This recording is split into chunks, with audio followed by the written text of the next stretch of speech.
Dimitri Coin, deputato, componente della terza commissione affari esteri della Camera.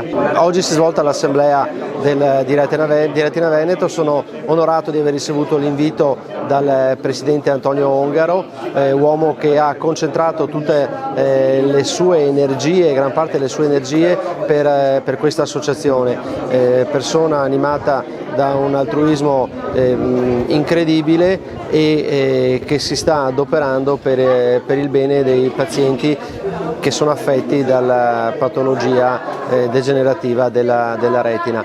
Ha una grandissima capacità di mettere in sinergia gli enti pubblici, la politica e tramite la sua associazione per arrivare agli obiettivi di poter affrontare e risolvere le patologie di queste persone. Retina Veneto è un'associazione fondamentale che sa coalizzare e catalizzare risorse, uomini e mezzi per risolvere queste problematiche.